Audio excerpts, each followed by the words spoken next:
Hello friends, welcome to my YouTube channel. और आज मैं आपको इस वीडियो के अंतर्गत UP TET, super TET, C TET और जो भी आपके एग्जाम्स हैं रिलेटेड टू शिक्षक भर्ती, मैं उन सभी एग्जाम्स के लिए आपको इन्वायरमेंट का एवरी डे मैं आपको क्वेश्चंस बताऊंगी और even teaching start to end कैसे क्वेश्चन बनते हैं, क्या सिलेबस रहेगा, उन सब की जानकारी देने वाली हूँ। तो हमारे चैनल को सब्सक्राइब कीजिए और जिससे कि आपको एवरी डे न्यू अपडेट्स मिलती रहे। तो आज हम लोग स्टार्ट करेंगे इन्वायरमेंट के बारे में, बहुत समझेंगे। चलिए स्टार्ट करते हैं सेशन।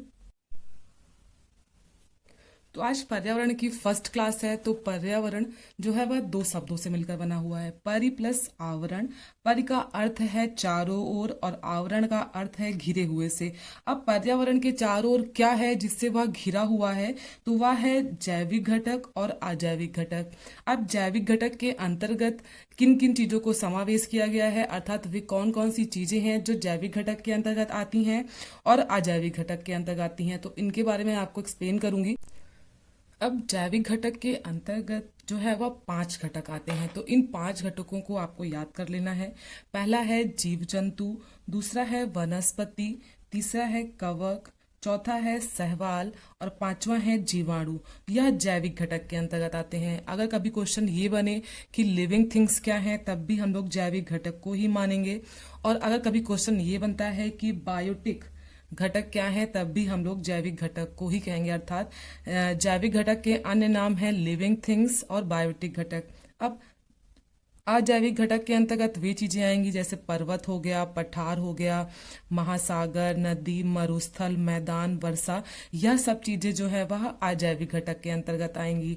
तो उपर्युक्त पर्यावरण से हम इस परिभाषा पर या इस निष्कर्ष पर निकलते हैं कि जैविक घटकों के चारों ओर जो अजैविक घटक घिरा हुआ है उसे ही हम लोग पर्यावरण के नाम से जानते हैं। अर्थात पर्यावरण दो शब्दों से मिलकर बना हुआ है, परि प्लस आवरण।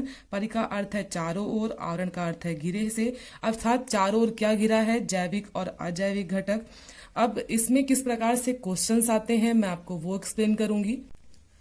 अब पर्यावरण से क्वेश्चंस कैसे बनते हैं, तो क्वेश्चन जो है वह हमेशा ऐसे आते हैं कि निम्न में से कौन सा बायोटिक यानी जैव घटक है। अब अगर हमको पता ही ना हो कि जैविक घटक के अंतर्गत क्या आता है, तो क्या हम इस क्वेश्चन को कर सकते हैं? नहीं। तो जैविक घटक आपको बताना है, तो ऑप्शन नंबर ए है महासागर, बी है झील, सी है तालाब और डी है कवक। तो जो महासागर, झील और तालाब है यह हमारे कैसे हैं, अजैविक घटक हैं।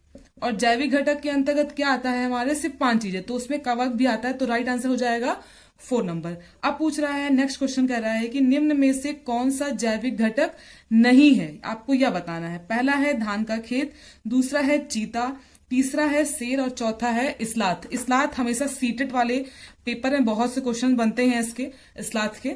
और इसमें इसमें आपसे ये पूछ रहा है कि जैविक घटक कौन सा नहीं, आपको ये बताना है। तो चीता, स्लाथ और शेर आपके कैसे घटक हैं, वह है जैविक घटक। और आपसे पूछ रहा है कि कौन सा नहीं, तो हो जाएगा आंसर धान के खेत। धान का खेत जो है हमारा वह अजैविक घटक है। तो ऐसे क्वेश्चंस बनते हैं हमेशा हर एक एग्जाम्स में। अगर आपको पर्यावरण के बारे में पता होगा तभी आप ऐसे क्वेश्चंस कर पाएंगे। अगर वीडियो अच्छा लगे तो चैनल को सब्सक्राइब जरूर करें।